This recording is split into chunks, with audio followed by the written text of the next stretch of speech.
Good morning, everyone, and welcome to Coaching Live. I am Hope Mormon. I'm the divisional president for Todd Duncan Coaching. And yes, we've changed our name from High Trust Coaching to Todd Duncan Coaching. So you're the first to hear of this new news. I have with me today Shane Sletter, who's one of our coaches with us. And Shane is going to be talking about some really amazing things that we probably haven't really thought about in a few months. So I'm really grateful to Shane for bringing this topic to us. And Shane, before we get started, will you talk to us a little bit about yourself? Let everybody know who you are. Sure. Well, first, good morning, Hope. Thanks for having me on here. Yeah.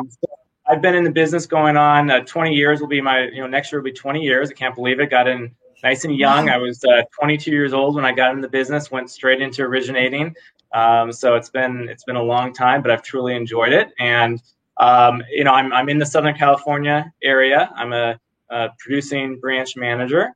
And last year had a great year, just like everyone in the industry, 175 closed transactions, about 75 million in production. And so far, year to date, it's been great as well. We're at about 53 closed loans at the end of this last month, and about 23.5 million production. So I've been married for 19 years. I've got two wonderful kids, a 12-year-old boy and a 9-year-old daughter, and just enjoying life. That's fantastic. Thank you so much, Shane. So you have a different kind of a background. Am I right that you talked to us a little bit about that before you became a mortgage professional? Yeah, well, I started in the business right after college, but I did have a degree in molecular biology. So I came from a science background. So from an analytical standpoint, that really helps me with understanding the numbers and structuring loans and all of that. I got into this. I didn't have any sales experience, so I got into sales and started off right from the beginning. That's a really tough thing to do, Shane, to have, come from science and an analytical, basically training and development, through your college years, to shift into sales, which is emotional and it's connection and it doesn't always make, perfect sense and that type of thing. That must have been a big shift for you. It was a big, change for me. I had to get used to it. I had to get used to doing presentations and speaking in front of people and being more outgoing. And it's still a work in progress, right? Everyone always is changing and, get 1% better per day. But I, from the very, very early beginning in the business, I was following Todd Duncan for a long time. So that's been great. And, recently with getting into, going to the Sales Mastery, I've been to High Trust Sales Academy. Just last year was at master's class. Been doing coaching now for a little over 3 years. So that's really helped me develop and get my business where I want it to be. Yeah, that's fantastic. One of the things that Todd, teaches us is investing in ourselves, so it was intentional that this was the business you wanted to be in and that you were going to do and set about doing whatever it is you needed to do to become great at it. And in that same process, you have also learned to kind of bring yourself into that role. So, in other words, you haven't become someone else. You've just basically grown into a professional that you maybe, you didn't expect. Right. Yeah. It's been a growing process, and everyone does business in their own way. So I've got relationships that fit with me. I've got clients that fit with me, and just the way I do business is very, very intentional. Yes, very intentional. So that takes us to our topic today. So today we're going to talk about the power and purpose of a life plan and a vision plan. Todd teaches in the 14 Laws of High Trust Selling, the law of the ladder. The success you achieve is directly related to the steps that you conceive. So we're going to be jumping around in a lot of different laws, but I thought we would just kind of jump off with that one. And so Shane, talk to me a little bit about why create a life and a vision plan. Why is that important? Right. Well, in coaching, I think a lot of times when we're coaching with our clients, we get focused on the business plan aspect of it. We start talking about how much production we want to be doing, how many loans we want to close, all of this about business.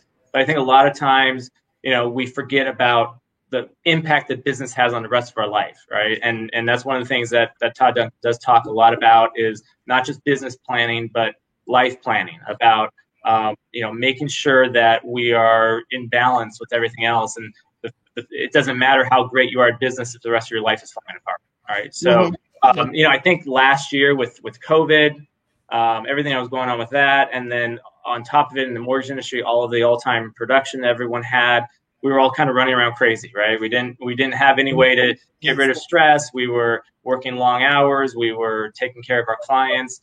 And I think a lot of people in the industry felt burnout from it. I've been reading just in general how a lot of people have been feeling burnout with their jobs over the last year. And, we didn't get a chance to really have balance in our life. We were thrown off our normal way of doing things. And so, I think we're getting to a point now where business is slowing down a little bit for the industry. And so it's a great time to come back and kind of reflect on where we were last year, what worked, what didn't work, and, what is it that's really important to us in life? What is it that, what's our passion? What is it that, why do we do this? What are our priorities in life? And coming back and looking and creating a life plan and putting a vision together can really help you accomplish that. I'll tell you, Shane, as I've been hearing the same thing from the members that I coach as well, is everybody was just a little burnt out and their Q1 was not as strong. And obviously I coach at master level. So I coach, a lot of managers like yourself and leaders, and so we're looking at production, and they're seeing their team that's like, their production isn't there, pipeline isn't growing. And I think that everybody's just kind of feeling that. And I'm telling the leaders, give them some space, give them some space, give them some time. Now is not the time to drive. I mean, we just came off of a year, a year of, operating at high volume in an environment that was not normal to any of us, working from home, working virtually, and so on and so forth. So I think everybody just wants to catch a breath. And I think now is a really great time to reflect on, what did we learn during that process? What can we bring? What are the jewels and the gems that we learned last year through this process that we can bring into our business today and maybe have a little bit more balanced life? Right.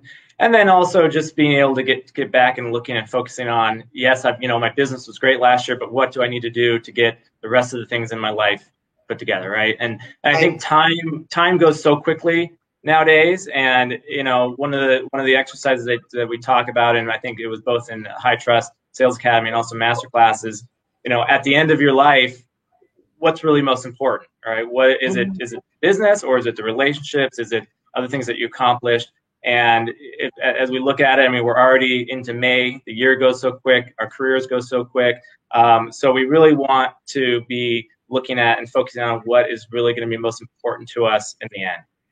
Yeah, absolutely. And I think that is, and Todd teaches us that all the time. It's just, it's if your business, if your life isn't in order, then your business isn't in order, and vice versa. So it really does have to have that balance of life. And there is a way to do that, right?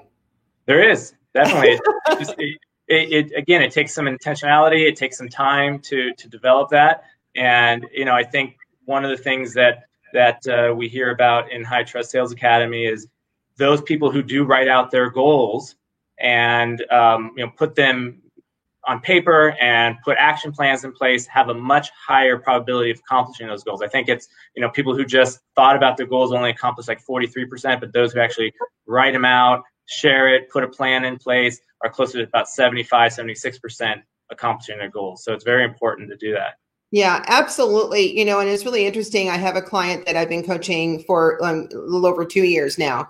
And her first year, we kind of went back and forth on building a business plan. And she says, I don't do business plans. And I'm thinking, well, if you're going to be in coaching, you need to. So so humor me for a little while. And by the time we got to the end of the first year, she said, Hope, I set a goal. I've never done a business plan in my life, and I've been in this business for 20 years. And she says, and the reason why I didn't do it is because I thought that if I set my goals that I wouldn't be able to achieve it. And I was setting it myself up for failure. She says, and what I found in setting my goals that I actually achieved it just by putting a number out there. And like you said, telling someone else, having a coach, staying intentional, staying focused, and that type of thing. And she achieved it. And she now she can't wait to do a business plan.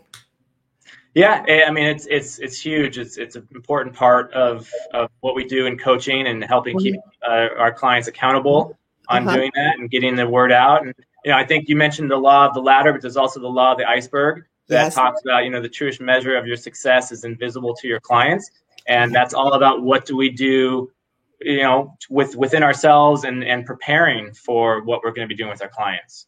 Mm-hmm. Yeah, it's very true. And I think that even when we come into our coaching sessions with our coaching members, we do the same thing. We get our head right. We get our head focused.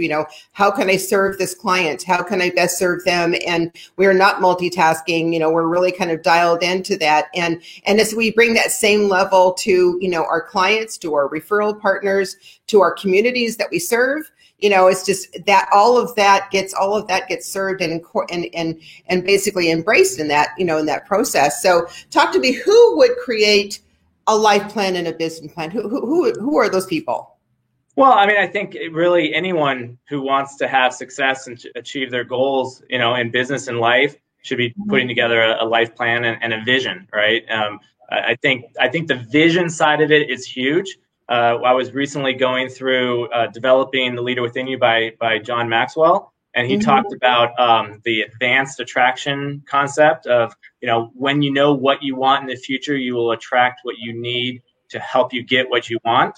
It will never work until you know what you want. If you don't know what you want, you won't attract anything to you. So again, I think having that vision of knowing where you want to be, where you want to go, you need to have that in order to create the plan. And again, anyone who wants to be successful in business, successful in life and marriage and health, any of those different aspects, it's important. And that's one of the things when we're putting together a life plan, there's different components that we go through, right? And different parts of it. And one of that is determining what are the values in your life. What are the things that are important that you want to be looking at? Your family, your health, your spiritual, financial, business. And then kind of taking each one of those and breaking them down and looking at, what is your overall purpose for that? What is your vision statement for each one of those, mission statements? And then what are the actions that you want to be taking on a daily, weekly, monthly basis to accomplish those?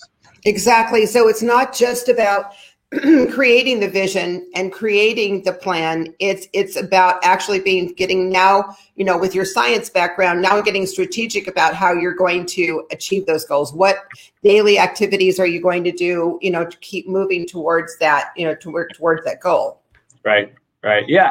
And there's different ways. I mean, I have the written out life plan because I like to have things in writing and can go a little more detail. But, Todd also talks about vision boards. Right. That's a powerful way to put things in images so you can have them quick and you can have them around your office, your home and look into them.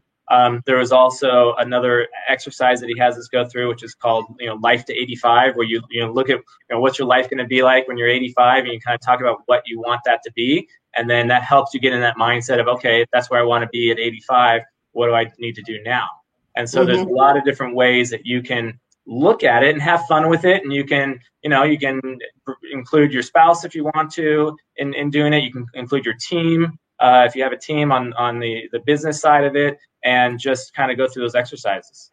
Yeah, it's really a great idea to include your wife or, and even your family into having a vision board, and because they start to talk about the things that they want to do, and you start to learn, about those things that they're aspiring to in their lives, and your 12-year-old and, and that type of thing. And then most importantly, you and your wife. I was talking to a client yesterday, and he was talking about the amazing relationship that he had with his wife. And I asked him, I said, do you have a vision board with your wife?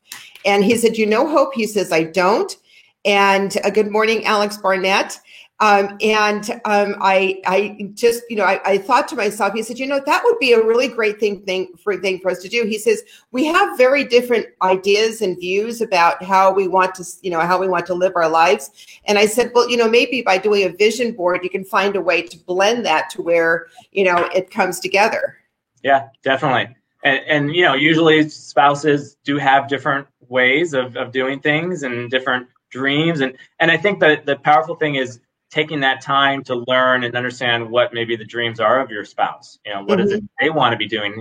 You might uncover things that you never knew or didn't realize or had been kind of pushed aside a number of years ago, but you realize that that's still something they want to accomplish. Very, very, very true. So, okay. So, what are the components? Talk to me a little bit about the components of creating a life plan and a vision. Yeah. So, there's a great breakdown for those of us that are in coaching on Mortgage Mastery Club, where again, Todd's got some teaching on, each component and goes through, and he's got a breakdown of questions that you should be asking. How do you structure it? But you've got your overall purpose. What is it that you're passionate about? What's your why in life? Why is it that we're doing this business that we're in? And then from there, again, you break down your values, the different components that, whether it's family, health, spiritual, whatever that might be, putting together a vision statement for each one of those, and then a mission statement for each of those areas. And then again, those actions that you're going to be looking at and working on a daily, monthly basis. So when did you do your business and life, vision plan? Do you do it every year? Do you review it every year? What does it look like? Right.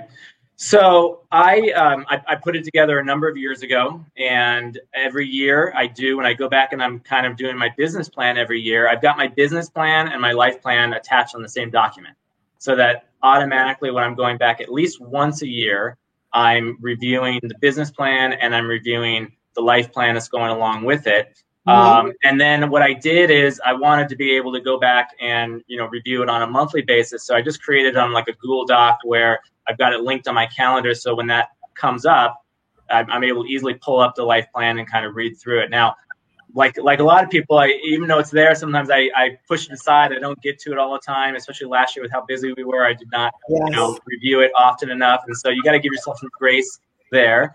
But, it's important to do that because that really helps you to, see where you are. Are you on track with your life plan? I think for me, it's important because sometimes I focus a lot on the things that I haven't accomplished or what I haven't done. And so that gives me an opportunity to go back and look and see what have I done? And sometimes you're surprised. You realize, I wrote this 4 or 5 years ago and I've already attained that. I had a goal maybe for it to be my 10-year mark and it was done 2 years ago, and so you're ahead of schedule. So it's nice to look at the wins that you have a lot of times and just be able to take some pride in that. So tell me a little bit about when you reviewed your life plan and your vision plan and your business plan, January 2021. How has COVID, influenced that? And have there been any changes or any modifications that you've made, or has it just been, just keep moving forward?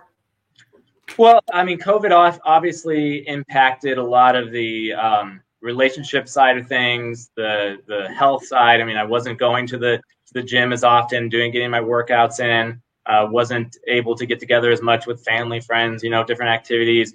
Obviously plans that we all had to go on trips or do different things to, be able to get away from the business side and focus more on the family changed, right? And so that was something, being able to look back and see what I had and what I wasn't able to do. And then it got me focused back again to see, okay, well, what do I need to implement now in 2021 as we're kind of coming out of the COVID, things are opening up. I'm in California, so it's been a little more difficult to be able to get back to some of the normal things, but it gives you that opportunity to, focus back on what was in your mind, what it was that you really wanted to accomplish, and get back to that.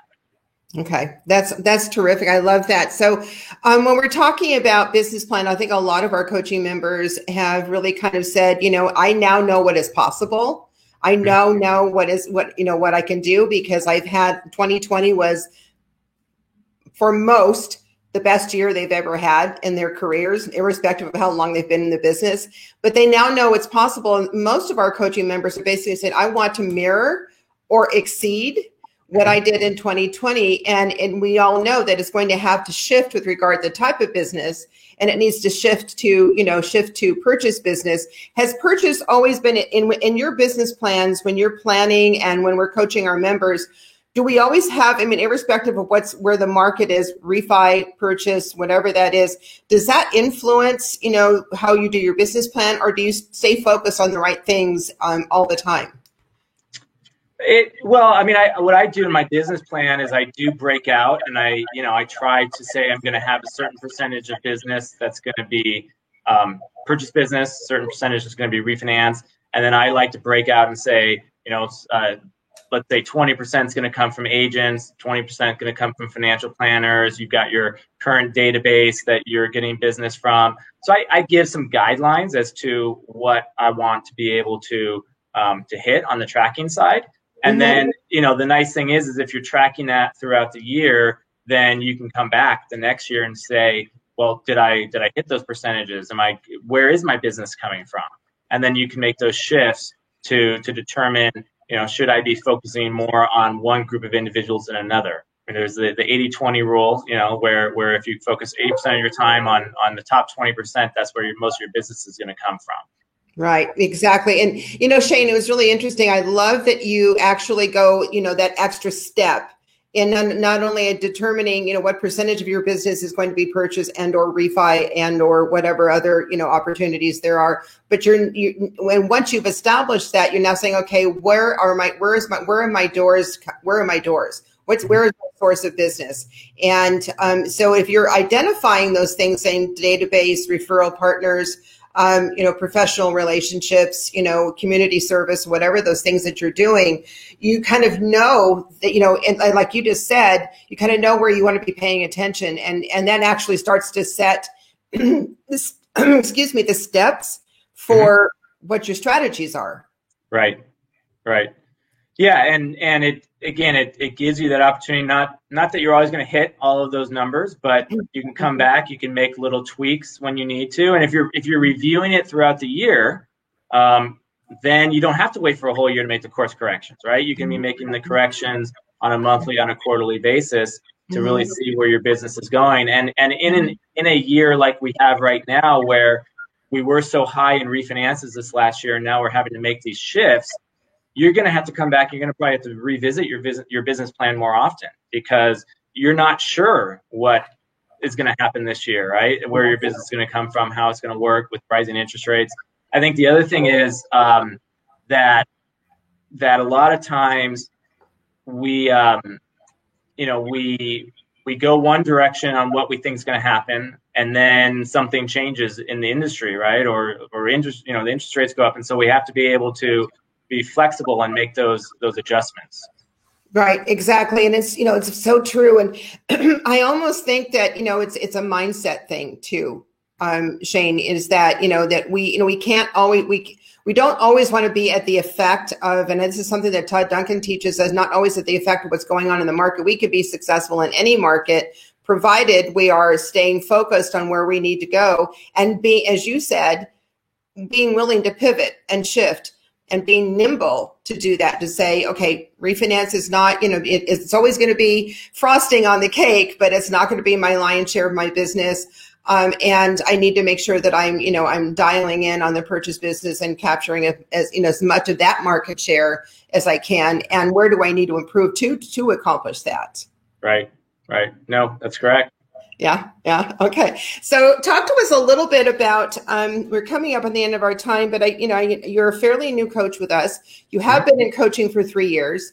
You moved from producer to master level, and now you're a coach with Todd Duncan Coaching, which is, I couldn't be happier to have you as a coach. I mean, we have people that come to us, that want to make sure that they're getting the right coach, and we've been pretty good at aligning them the right coaches. And you have been, right out the gate, just so strong as a coach, and already made a huge impact. Talk to me a little bit about what made you decide to become a coach. Yeah.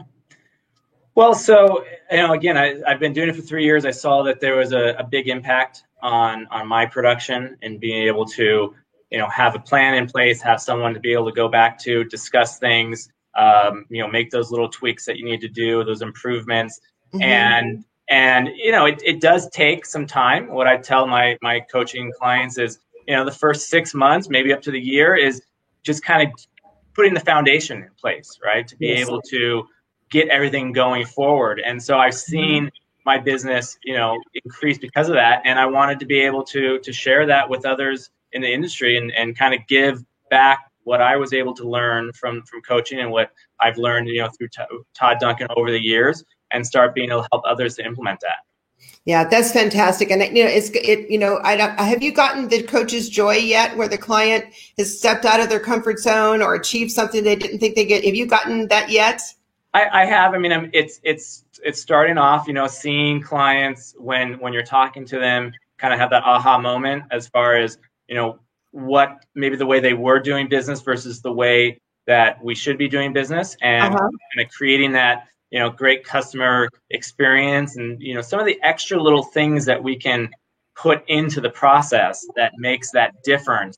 Whereas a lot of times, if you're just, again, focusing, if you're always in your business and not working on your business, you're going to be missing a lot of these things that can make that small difference with your clients. Yeah, it's so very true. And I think that sometimes just asking those questions, I've been doing a lot of coach one-on-ones, with all of our coach faculty over the last several months. And, it's my opportunity to get to touch every one of our coaching members and how they're doing and how well they're doing.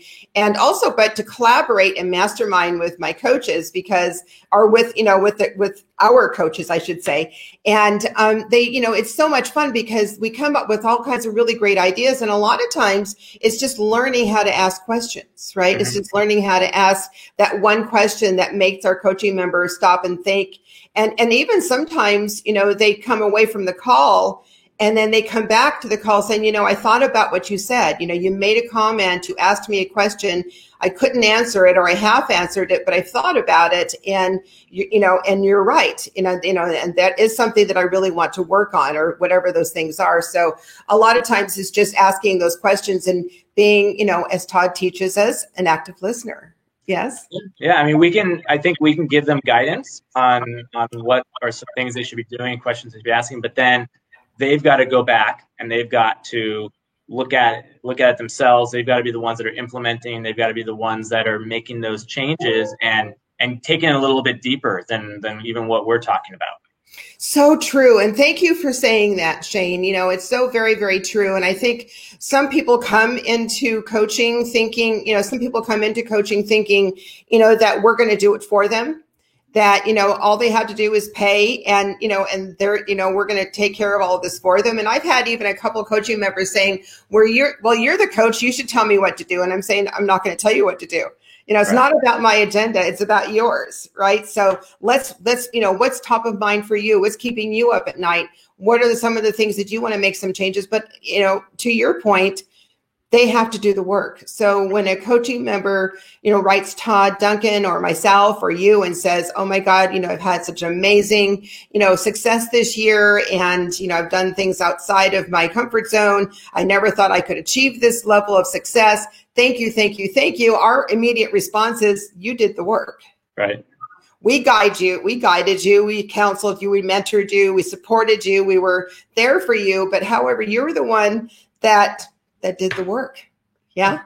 Yeah. It's all about the effort that they put in, because no matter what we tell them, if they're not going back, taking it, personalizing it, making changes, implementing it, it doesn't matter, how many ideas we can go over or what it is, what plans we put in place. I mean, again, that's coming full circle back to the whole vision and life plan.